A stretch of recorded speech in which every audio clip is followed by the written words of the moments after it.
அவையில் கூடியிருக்கும் அனைவருக்கும் எனது காலை வணக்கங்கள். இன்றைய தினம் பொதுவாக இவ்வுலகத்தில் மானுடம் என்பதே போராட்டம் என்று பலர் வேடிக்கையாக கூறிக்கொண்டிருக்கையில், இங்கு இன்றைய தினத்தில் நம் அனைவருக்கும் மானிட போராட்டத்தின் கதை என்னும் தலைப்பில் உரையாற்ற நமது வள ஆய்வாளர் வந்துள்ளார். அவரை பற்றி ஒரு சிறிய முன்னுரை கூறுகையில், அவர் ஒரு தமிழ் எழுத்தாளர் மற்றும் சமூக ஆர்வலர். அது மட்டுமன்றி இன்றைய தினம் வரை இவர் 16 தமிழ் புத்தகங்களை எழுதி தமிழுக்காக அர்ப்பணித்துள்ளார். அதில் மிகச்சிறந்த 2 புத்தகங்கள் மதுரையின் வரலாற்றை பற்றி தூங்கா நகர் நினைவுகள் என்னும் தலைப்பிலும், மனிதகுலத்தின் போராட்டங்கள் அதை உள்ளடக்கும் வகையில் போராட்டங்களின் கதையாகவும் ஆக 16 புத்தகங்களை இயற்றியுள்ளார். நேற்று இரவு என்னோட இன்ஸ்டாகிராமை பார்த்துக்கிட்டு இருக்கப்போ ஒரு சின்ன வீடியோ ஒன்று பார்த்தேன். அமீர்கான் சொல்லியிருந்தார் ஒரு இன்டர்வியூவில், நீங்கள் உண்மையிலேயே உலகத்தை பற்றி தெரிஞ்சுக்கணும் அப்படின்னா உங்கள் அம்மா அப்பாட்ட சொல்லிவிட்டு ஒரு பேக்கை ஒன்றை பேக் பண்ணிவிட்டு கன்னியாகுமரியில் ஸ்டார்ட் பண்ணுங்கள், உலகத்தை முழுதும் சுற்றி வாங்க. அதன் மூலமாக உலகம் எப்படி இயங்கி கொண்டிருக்கு, மக்கள் எப்படி இருக்காங்க அப்படின்றத தெளிவாக தெரியும், வாழ்க்கைனா என்னன்னு புரியும் அப்படின்ற மாதிரி சொல்லியிருந்தாங்க. அதை பார்க்கும்போது எனக்கு கொஞ்சம் வேடிக்கையாக இருந்துச்சு. ஏன்னா இது பொதுவாக இந்த நல்லா சம்பாரித்தவங்க எல்லாருமே பணம் நிறையா சம்பாரிச்சா அது நிம்மதியை தராது அப்படின்ற மாதிரி சொல்லுவாங்க. அதே மாதிரி இது வேடிக்கையாக இருந்துச்சு. ஆனால் இன்றைய வள ஆய்வாளர் அவர்களோட முன்னுரையை பார்க்கும்போது எனக்கு இது தெளிவாகவே தெரிஞ்சுச்சு. நம்மளுடைய வள ஆய்வாளர் அவரோட தமிழ் எழுத்துக்களுக்காக புதுடெல்லியிலிருந்து பாலஸ்தீனம் வரைக்கும் தரைவழி பயணமாக மேற்கொண்டு நிறைய தமிழ் நூல்களை இயற்றியுள்ளார். ஆக அமீர்கான் சொன்ன மாதிரி நம்ம நினைச்சாலும் ஒரு வருஷத்துக்கு ஹிடனா போய் மக்களை பற்றி தெளிவாக தெரிஞ்சுக்கிட்டு வர முடியாது இன்றைக்கு இருக்கக்கூடிய வேலை பழுவில். ஆனால் நம்மளால என்ன பண்ண முடியும் அப்படின்னா, இன்றைய தலைப்போட வள ஆய்வாளர் மூலமாக அவர் ஆக மொத்தத்தில் அவர் புதுடெல்லியிலிருந்து பாலஸ்தீனம் வரைக்கும் போய் நிறைய விஷயங்களை கற்றுருக்காரு. அவர் மூலமாக அமீர்கான் சொன்ன மாதிரி நிறைய விஷயங்களை கற்றுக்கலாம் அப்படின்னு நான் நினைக்கிறேன். ஆக இன்றைய தலைப்பாகிய மானிட போராட்டத்தின் கதை என்னும் தலைப்பில் நமது வள ஆய்வாளர் திரு ஆ முத்துகிருஷ்ணன் அவர்களை உரையாற்ற அன்புடன் அழைக்கின்றேன். அனைவருக்கும் என் காலை வணக்கங்கள். கொடைக்கானலில் ஒரு நல்ல கிளைமேட், இங்கே வைத்து உங்கள் அனைவரையும் சந்திப்பதில் மிக்க மகிழ்ச்சி. MMBA மதுரை மெட்ராஸ் ஹைகோர்ட் பார் அசோசியேஷனுடைய இந்த கொலீஜியம் ப்ராக்டிஷியம் செஷனில் உங்கள் அனைவரையும் சந்திப்பதில் உண்மையிலேயே பெரும் மகிழ்ச்சி எனக்கு. எல்லாம் தெரிந்தவர்களிடம் எதை பெரிதாக பேசிவிடப் போகிறேன் அப்படின்ற ஒரு எண்ணம் என் மனதில் ஓடிக்கொண்டே இருந்தது. பொதுவாக எனக்கு போடப்பட்டிருந்த தலைப்பு the story of human struggles, ஒரு மானிட சமூகத்தின் போராட்டங்களினுடைய கதை. நிச்சயமாக நான் சமீபத்தில் எழுதிய ஒரு புத்தகம் ஜூவியில் தொடராக அந்த புத்தகம் வெளிவந்தது. போராட்டங்களின் கதை அந்த நூலினுடைய பெயர். ஒரு 44 அத்தியாயங்கள் நான் ஜூவியில் ஒரு 44 போராட்டங்களை பற்றி எழுதினேன். அந்த 44 போராட்டங்களுமே இந்த மனிதகுலத்தை இன்றைய நிலைக்கு தகவமைத்த அல்லது வடிவமைத்த முக்கியமான போராட்டங்கள். பொதுவாக அந்த போராட்டங்களை பற்றி நான் எழுதியதற்கான அடிப்படை என்னன்னா, கடந்த ஒரு 5-6 ஆண்டுகளாக அல்லது 10 ஆண்டுகளாக தொடர்ச்சியாக நான் கவனித்து கொண்டே வரக்கூடிய ஒரு விஷயம், பல இடங்களில் ஏன் போராட வேண்டும், போராடுவதே இந்த தேசத்தை பின்னுக்கு கொண்டு போயிடும், அதனால் போராட்டத்தை கைவிட வேண்டும், போராடவே கூடாது என்பதாக ஒரு குரல், எப்பயும் அப்படி ஒரு குரல் இருக்கும். ஆனால் அந்த குரல் கொஞ்சம் வலுப்பெறுவது போல் எனக்கு தோன்றியது. ஏதோ போராட்டங்களே வேண்டாம் என்கிற ஒரு குரல் சமூக ஊடகங்களில் பல இடங்களில் அது அதிகரித்து கொண்டே இருக்கிறத நான் பார்த்தேன். அப்போ எனக்கு தோணுச்சு, நிச்சயமாக நாம் இந்த போராட்டங்களினுடைய வரலாற்றை பேசாமல் விட்டதின் விளைவாக, அவைகளை சிலபஸுக்குள்ளே கொண்டு போகாததின் விளைவாக, பள்ளி மாணவர்கள் வரை அனைவருக்கும் நாம் இந்த மனித குலத்தின் வரலாற்றை சொல்லாததின் விளைவாக இன்றைக்கு நாம் இருக்கிறோம்னா இப்படித்தானே இருந்தோம் எப்பயுமே அப்படின்ற ஒரு நினைப்பு பலருக்கு வந்து கொண்டிருக்கிறது. அதனால் இந்த மனிதகுலம் எவ்வாறாக எல்லாம் போராடி இந்த இடத்திற்கு வந்தது என்பதை சொல்ல வேண்டும் என்கிற ஒரு ஆவல் ஒரு எழுத்தாளனாக எனக்கு ஏற்பட்டது. பொதுவாக போராட்டம் எப்பொழுது தொடங்கியது அப்படின்ற ஒரு கேள்வி எனக்கு இருந்து கொண்டே இருந்தது.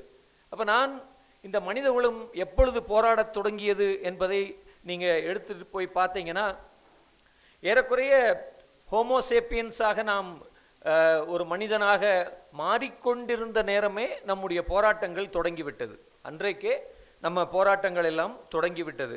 ஆனால் அன்னைக்கு இருந்த போராட்டங்கள் ஏதோ ஒரு லீகல் பொலிட்டிக்கல் பேட்டிலெல்லாம் இல்லை. ஆனால் அன்னைக்கு இருந்த போராட்டங்கள் எல்லாம் ஒரு விதமாக நேச்சருக்கு எதிரான, அல்லது பசிக்கு எதிராக, அல்லது பிரிடேட்டர்ஸ்ட்டு தப்பிக்கிறதுக்காக, அல்லது ஒரு சர்வைவல், நாம் நிலைத்து இருக்க வேண்டும் என்றால், நாம் நம்மை தற்காத்து கொள்ள வேண்டும் என்றாலே அன்றைக்கு ஒவ்வொரு மனிதனும் சமமாக போராடியாக வேண்டும். போராடவில்லை என்றால் அவன் உயிர் பெற்று இங்கே வாழவே முடியாது என்கிற நிலை இருந்தது. அப்போ ஏறக்குறைய அந்த சர்வைவல் அல்லது எக்ஸிஸ்டென்ஷியல் ஆன ஒரு போராட்டம் என்பது ஒட்டுமொத்த ஹோமோசேப்பியன்ஸாக நாம் அந்த அந்த நவீன மனிதனாக மாறிய காலத்தில் இருந்து தான் நான் வர்றேன். அதுக்கு பின்னால் போகலை, என்ன பெரிய சிலபஸ் ஆகிரும். அதனால் அப்படி நாம் ஒரு போராட்டத்தை அன்றைக்கு ஒரு ஹியூமன் ரேஸ் அந்த போராட்டத்தை மனித சமூகம் நிகழ்த்தி கொண்டிருந்தது. அப்போ போராட்டம் என்பது அங்கேயே நாம் குகையில் இருக்கும்போதே அந்த போராட்டம் என்பது தொடங்கிவிட்டது என்பதை நாம்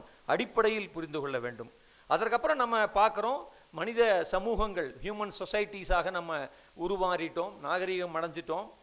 அப்படி நாம் நாகரிகம் அடைந்த பொழுதும் போராட்டங்கள் என்னாச்சு? போராட்டங்கள் கொஞ்சம் டிரான்ஸ்ஃபார்ம் ஆச்சு. போராட்டங்கள் இருந்து கொண்டே தான் இருந்தது. இப்போ அந்த போராட்டம் எதனால் வருதுன்னா, நம்ம ஒரு சமூகங்களாக மாறுகிற நேரமே அதிகாரங்கள் எல்லாம் குவிய தொடங்கிவிட்டது. ஒரு இடத்துல அக்யூமுலேட் ஆக ஆரம்பிச்சிருச்சு, ஒரு இடத்துல கான்சென்ட்ரேட் ஆக ஆரம்பிச்சிருச்சு. அப்போ ஏறக்குறைய குகை மனிதனாக இருந்த நேரம் நமக்குள்ள ஒரு சமத்துவம் இருந்தது. பசி என்றால் எல்லோருக்கும் பசி, வேலை என்றால் எல்லோருக்கும் வேலை அப்படின்னு இருந்துச்சு. அப்போ ஏன்னா எல்லோரும் வேட்டையாடுவோம், எல்லாம் அதை பகிர்ந்து உண்ணுவோம். அப்போ நம்ம மாடர்ன் சொசைட்டிஸாக நம்ம எவால்வ் ஆகும் போதே இன்இக்வாலிட்டி ஸ்ட்ராங்காக ஆரம்பிச்சிருச்சு. இன்இக்வாலிட்டிஸ் வந்துருச்சு, அதிகாரம் ஒரு இடத்தில் குவிகிறது. அப்போ என்ன ஆகுது? இயல்பாக ஸ்ட்ராங் தான் அங்கே ரூல் பண்ணுறான். அதே வேளையில் அங்கே இருக்கக்கூடிய வீக்காக அந்த அந்த அந்த இடத்தில் அதிகாரமற்று இருப்பவர்கள் எல்லாமே அந்த ஸ்ட்ராங்கை ஒபே பண்ணுறவங்களாக இயல்பாக மாறுகிறாங்க.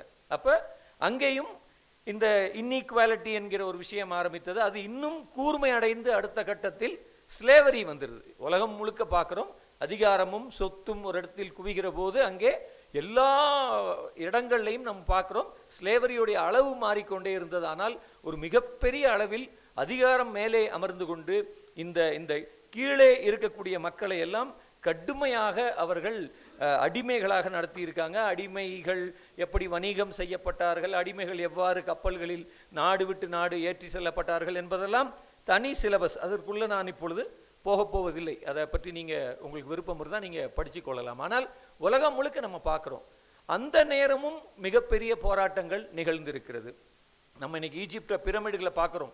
பிரமிடுகளை கட்டும் இடத்தில் இருந்த தொழிலாளர்களின் போராட்டங்கள், அல்லது உலகம் முழுக்க நம்ம இன்னைக்கு மேசிவ் ஸ்ட்ரக்சர்ஸாக பார்த்து வியக்கக்கூடிய எல்லாவற்றையும் கட்டும் போதும் மிக பெரும் போராட்டங்கள் நிகழ்ந்துள்ளது.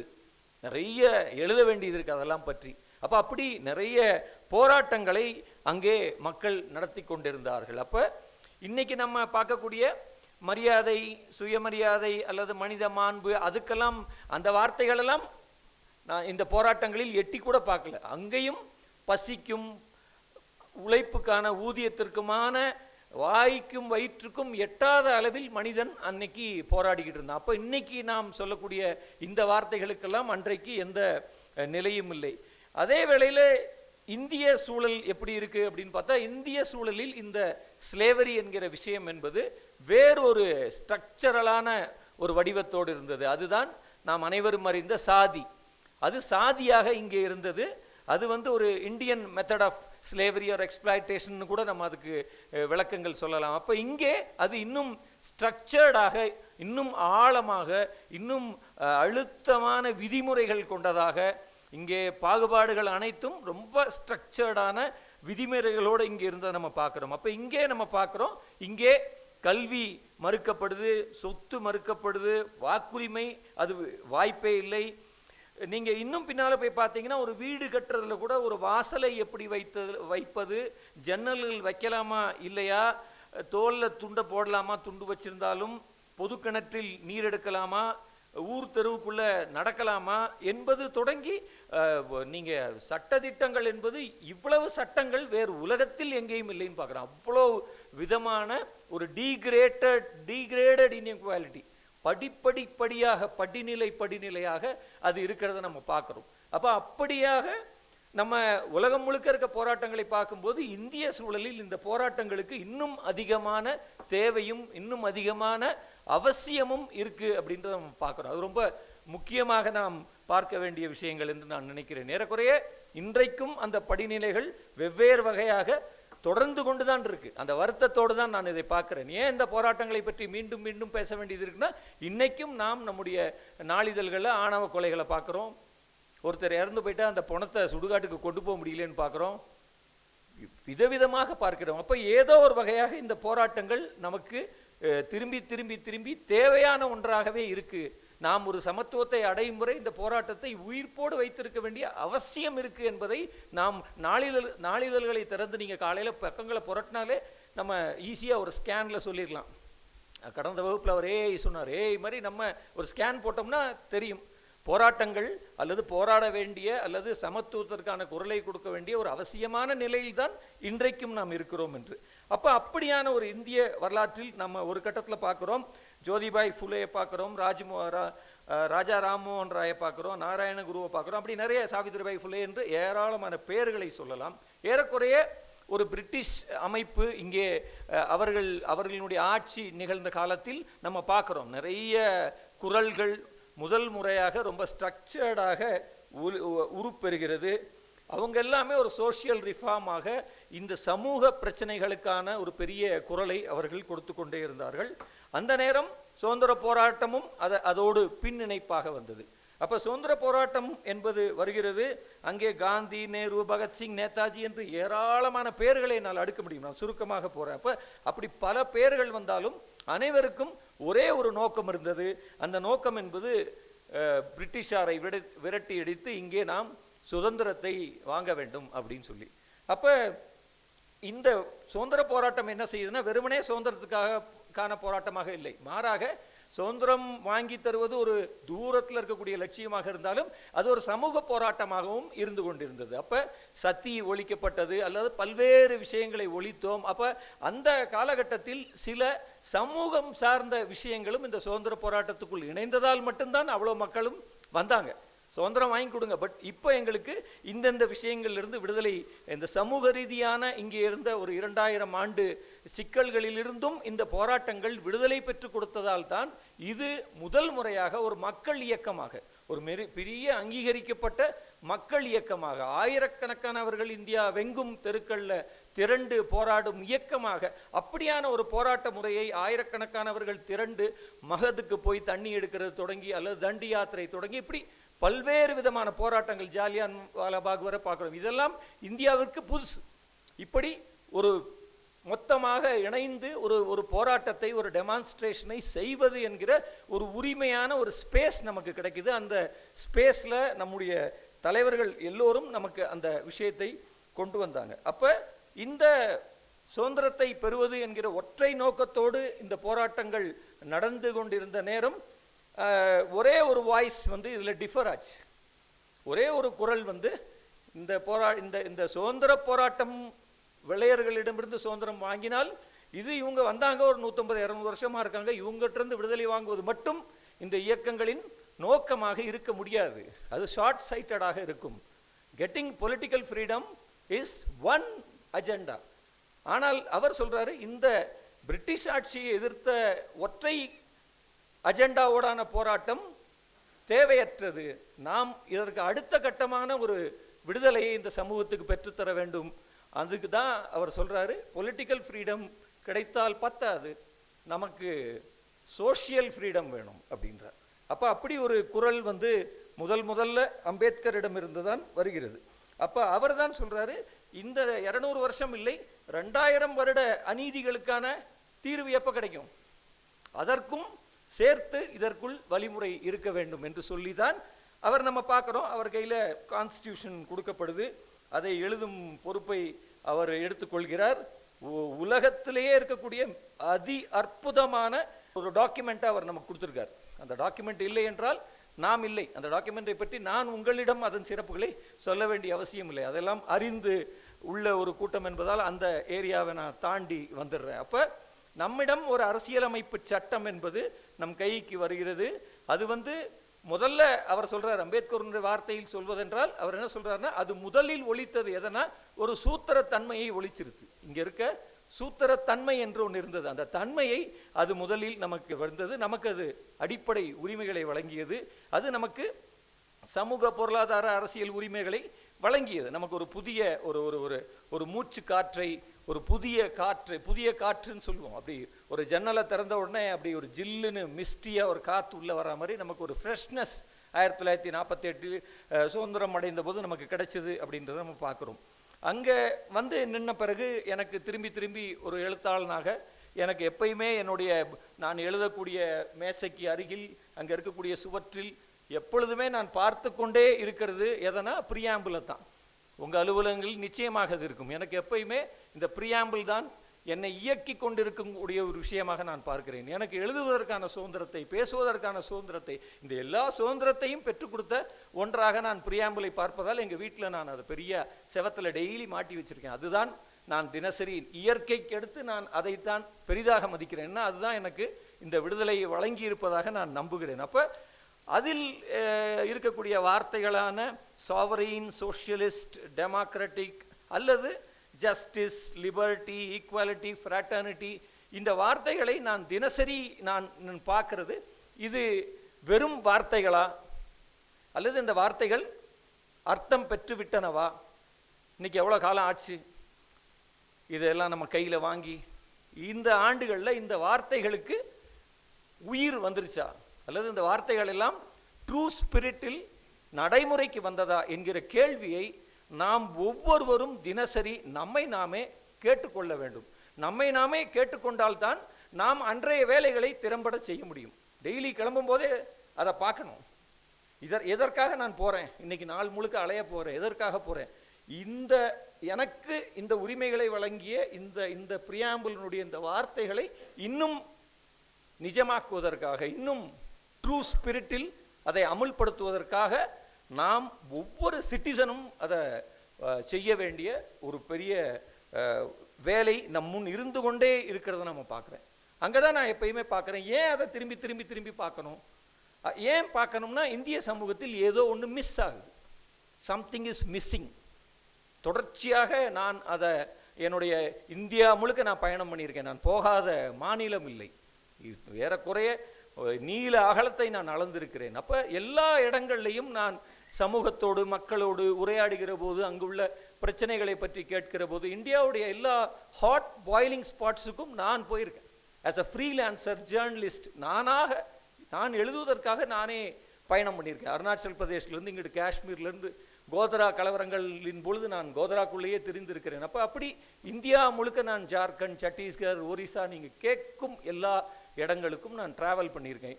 நான் அப்படி என்னுடைய பயணங்களில் நான் பார்ப்பது, ஏதோ ஒன்று மிஸ் ஆகுது அப்படின்னு நான் பார்த்துக்கிட்டே இருப்பேன். அந்த மிஸ் ஆகிற விஷயம் என்னன்னா, இங்கே வி லேக் சம்திங். நாம் ஒரு தேசமாக உருவாகவில்லை. We have not forced ourselves as a nation. இந்த நேஷனுடைய ரொம்ப முக்கியமான இன்னொரு வார்த்தை ஒன்னஸ். நாம் ஒற்றை குரலாக அல்லது ஒரு ஒற்றை சமூகமாக மாறவில்லை. ஏன் நாம் பல விஷயங்களில் பின்தங்கி இருக்கோம் என்று எப்பொழுது நான் யோசித்தாலும் எனக்கு இங்கே என் கண் முன்ன நிற்பது நாம் அனைவரும் ஒன்றாக இல்லை. நாம் எல்லாரும் ஒன்றிணைந்து ஒற்றை குரலில் ஒற்றை தேசமாக மிளிரவில்லை. ஏன் இந்தியா பல விஷயங்களில் பின்தங்கி இருக்கு அல்லது எங்கேயோ ஒரு இடத்துல ஏன் இடர்பாடுகள் வந்து கொண்டே இருக்கு என்றால், we are not a nation because caste is a nation in itself. ஒவ்வொரு சாதியும் ஒரு தேசியமாக இருக்கு. ஒவ்வொரு சாதியும் தன்னலனில் மட்டும் அக்கறை உள்ளதாக இருக்கு. தான் மட்டும் வளர வேண்டும் என்று நினைக்குது. தான் மட்டும் தான் தூய்மையான ரத்தம் உள்ள சாதியாக தன்னை நினைக்குது. அப்போ இங்கே ஒரு சிக்கல் வருது என்னன்னா, இங்கே நீங்கள் கேஸ்ட் எடுத்து பார்த்தீங்கன்னா திருப்பி நீங்கள் அம்பேத்கரை படிக்கணும், தோப்பாவை படிக்கணும், நம்ம அவங்கள தான் ரெஃபர் பண்ணுறோம். அப்போ அவர் சொல்கிறார் என்னன்னா, இந்தியாவில் ஒரு 1600 சாதிகள் இருக்கு என்றால் 1600 நேஷன் இருக்கு. இதில் எந்த 2 நேஷனும் என்ற 2 சாதியும் ஈக்குவல் இல்லை. இதில் ஏதாவது ஒரு கேட்டகரைஸ் பண்ணி ஈக்குவல் பண்ண பார்த்தா இல்லை. இங்கே நீங்கள் மதம் மாறலாம், சாதி மாற முடியாது. அப்போ இங்கே நம்மளை துண்டு துண்டாக பிரித்து வைத்திருக்கக்கூடிய இந்த விஷயங்களை பற்றி நாம் பார்க்க வேண்டியது இருக்கு. அப்போ necessity of becoming a nation. அம்பேத்கரை எடுத்து படித்து பார்த்தால் அம்பேத்கரை விட ஒரு நேஷனலிஸ்ட் இந்தியாவில் இருக்க முடியாது. நேஷனலிசம் பற்றி அவர் வரையறைத்து திரும்பி திரும்பி திரும்பி நான் போய் கான்ஸ்டியூஷன் அவருடைய ஸ்பீச்சை, அமெண்ட்மெண்ட் ஸ்பீச்சை படிக்க படிக்க படிக்க வெளிச்சம் பிறந்து கொண்டே இருக்கிறது. வேற யாரையும் நீங்கள் போய் ரெஃபர் பண்ண வேண்டியதே இல்லை. அப்போ அவர் சொல்கிறார், ஒன்னஸுக்கு என்ன செய்யணும், ஒரு நேஷனாக நான் மாறணும் மாறணும் மாறணும்னு அவர் சாகிற வரைக்கும் கத்தியிருக்கார். அவருடைய எல்லா ஸ்பீச்சஸ்குள்ளேயும் ஒன்னஸ் அண்ட் கெட்டிங் ஒரு ஒற்றை ஹியூமன் ரிசோர்ஸாக நாம் மாற முடியாமல் இருப்பதற்கான தடைகளை பற்றித்தான் அவர் அவருடைய காலம் முழுக்க பேசியிருக்கிறார். அவர் சொல்றாரு, டெமோக்ரஸி என்பது இந்திய சமூகத்திற்கு ஒரு புதிய ஐடியா, ரொம்ப புதுசு, ரொம்ப it's a very very very new idea. அப்போ இந்த நியூ ஐடியாவை if we don't uphold it in a true sense it will sooner become a dictatorship. தெளிவாக சொல்றார். நீங்கள் அப்படி இந்த வரியை கூகுள் பண்ணிங்கன்னா எங்கெல்லாம் இருக்கோ வரும். அப்போ அவர் தெளிவாக சொல்கிறார், டெமோக்ரஸியை நீங்கள் ரைட் ஸ்பிரிட்டில் அதை நீங்கள் அமுல்படுத்தவில்லை என்றால் இந்த மனித குலம் முழுக்க நீங்கள் போராடி பெற்ற எல்லாம் மண்ணாய் போயிரும் அப்படின்னு சொல்கிறார்.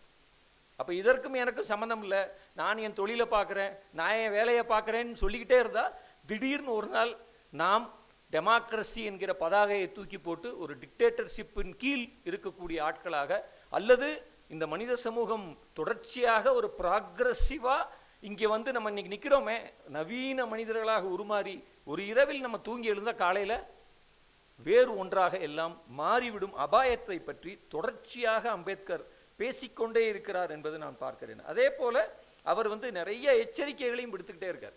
அவர் திரும்பி திரும்பி சொல்றார், இங்கே நீங்கள் ஒரு ஹீரோ வர்ஷிப்பை எந்த தலைவருக்கு மேற்கொண்டாலும் அதுவும் உங்களை டிக்டேட்டர்ஷிப்பு கொண்டு போயிரும் சொல்றார், எச்சரிக்கிறார். நம்ம இவ்வளோ போராடி உலகத்தின் ஆக நீண்ட கான்ஸ்டியூஷன் நம்மளுடைய கான்ஸ்டியூஷன் தான். 2400 அமெண்ட்மெண்ட்ஸ் செஞ்சு தீட்டி தீட்டி தீட்டி ஒரு வைரத்தை பட்டை தீட்டுவதை போல அவர் தீட்டி அதை கொண்டு கொடுக்குறாரு. அதை நாம் அந்த வைரத்தை அந்த ஒரு வைரமாக வைத்திருக்க போகிறோமா இல்லை திருப்பி அதை கரிக்கட்டையாக மாற்ற போகிறோமா என்கிற ஒரு கேள்வி எனக்கு இருந்து கொண்டே இருக்கும்.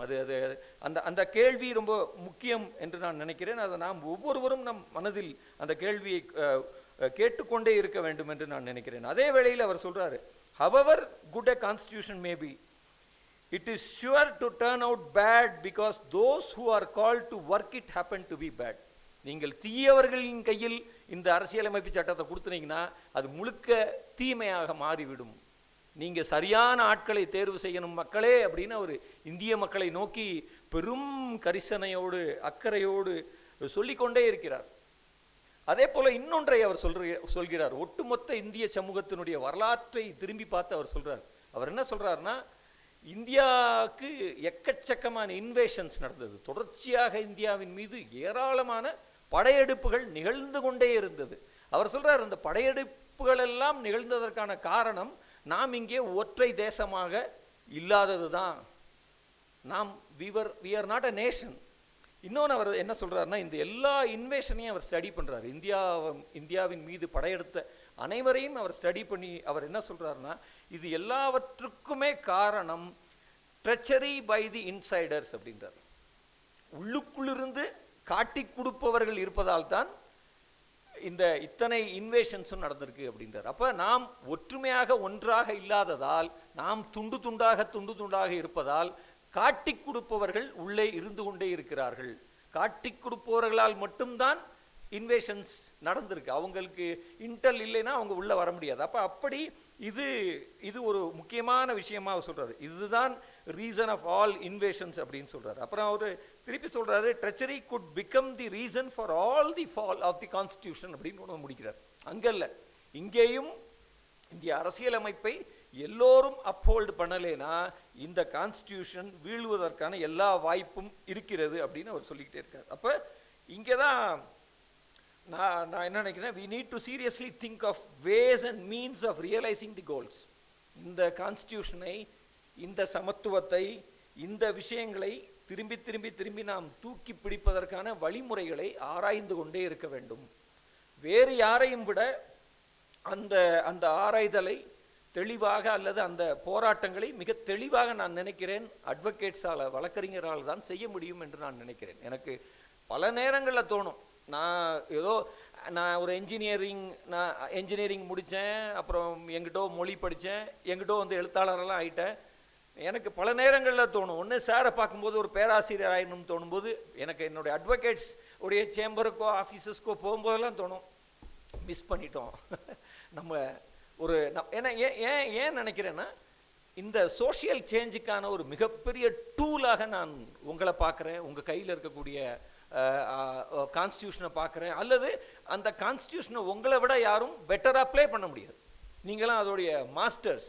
அப்போ அத்தகைய பெரும் பொறுப்பு உங்களுக்கு இருக்குது அப்படின்றத நான் சொல்கிறேன். ஏன்னா ஒரு வகையாக நீங்கள் பார்த்தீங்கன்னா, நீங்கள் தான் வாட்ச் கார்டாக இருக்கீங்க, நீங்கள் தான் வாட்ச் டாக்ஸாக இருக்கீங்க, நீங்கள் தான் விசில் ப்ளோயர்ஸாக நிறைய விஷயங்கள் இருக்கீங்க. இன்னொன்று நான் நினைக்கிறேன், நீங்கள் தான் வேன்கார்ட்ஸாக இருக்க முடியும்னு நான் நினைக்கிறேன். இந்த சமூகத்திற்கு ஒரு பெரிய அபாய குரலை, ஒரு ஆபத்து வருகிறது என்றால் அந்த குரலை இன்னும் துணிவாக, ஒரு சாமானிய மனிதனை விட நீங்கள் அதை இன்னும் துணிவாக உங்களால் ப்ரெசென்ட் பண்ண முடியும் எப்பயுமே. ஏன்னா உங்களுக்கு ஒரு சிறிய இம்யூனிட்டி இருக்குது. அப்போ நான் திரும்பி திரும்பி நினைக்கிறது என்னென்னா, அட்வொகேட்ஸால் தான் இப்படி ஒரு இயக்கத்தினுடைய ஃபோர் ஃப்ரண்ட்டில் நிற்க முடியும். நீங்கள் ஏதோ 10 கேஸ் இருக்குது, சேம்பருக்கு போனோம், 2 கட்டை தூக்கிட்டு அங்கே போனோம், அது தொழிலாக நீங்கள் பார்க்கும் பட்சத்தில், நான் சொல்வது, நான் படிப்பது போல் பிரியாம்பிளை தினசரி பார்த்து இதை உங்கள் ப்ரொஃபஷனில், இதை உங்கள் கடமையாக, உங்கள் இரத்தத்துக்குள் ஓடுகிற ஒவ்வொரு செல்லும் கான்ஸ்டியூஷனை தூக்கி பிடிக்கும் வேலையை செய்ய வேண்டும். உங்களால் மட்டும்தான் செய்ய முடியும் என்று நான் நினைக்கிறேன். ஏன்னா நீங்கள் தான் பல நேரங்களில் பியூரோக்ரஸிக்கும் அரசியல்வாதிகளுக்கும் நடுவில் இருக்கீங்க, ஒரு பிரிட்ஜிங் இடத்துல இருக்கீங்க. 2 பேரையும் தட்டி கேட்கவும், அவர்களின் குறைகளை, குற்றங்களை துணிவோடு சொல்லவும் you have a big big big power. அப்போ நான் நிச்சயமாக இந்த மேடையில் இருந்து நான் உங்களை கேட்டுக்கொள்வது, இது உங்கள் தொழிலாக இருக்கலாம், வச்சுக்கங்க, நல்லா இருங்க, ஆனால் இது உங்கள் கடமையாகவும் இருக்க வேண்டும், இது உங்கள் மூச்சுக்காற்றாகவும் இருக்க வேண்டும். நன்றி. ரொம்ப நன்றி சார். நேரம் குறைவாக இருக்குன்னு சொன்னதுக்காக, நிறைய பக்கங்கள் வைத்திருந்தாலும், நிறைய பேசுவதற்கு தயார் செய்ய வைத்திருந்தாலும், எங்கள் வேண்டுகோளுக்கு இணங்க ரொம்ப சிறுசாக பேசி முடித்தாலும் கூட ஒட்டுமொத்த கருத்துக்களையும் என்னால் இவ்வளோ சுருக்கமாகவே கொடுக்க முடியும் அப்படின்றத நம்மளோட திரு முத்துகிருஷ்ணன் ஐயா அவர்கள் தெள்ள தெளிவாக நம்ம எல்லாத்துக்கும் விளக்கியிருக்காங்க. அண்ட் ஐயா சொன்னதில் ஒரு 4 பாயிண்ட்ஸ், போராட்டம் என்பது ஆரம்ப காலத்துலேருந்து ஹோமோசெப்பியன்ஸ்லேருந்தே ஆரம்பிச்சிருச்சு அப்படின்னு சொன்னதுலேருந்து இறுதியாக முடித்தது வரைக்கும் அனைத்து விஷயங்களும் நம்ம பார்த்த எல்லாமே இவ்வளோ விஷயங்கள் இருக்கா அப்படின்ற மாதிரி நம்மளே ஆச்சரியத்துக்குள்ளாக்குச்சு. ஆக இத்தகைய உரையை கொடுத்ததற்கு ரொம்ப நன்றி. அண்ட் இந்த தருணத்தை I invite our senior counsel and president of Madurai Bench of Madras High Court Bar Association to honor our resource person, Mr. A. Muthukrishnan sir.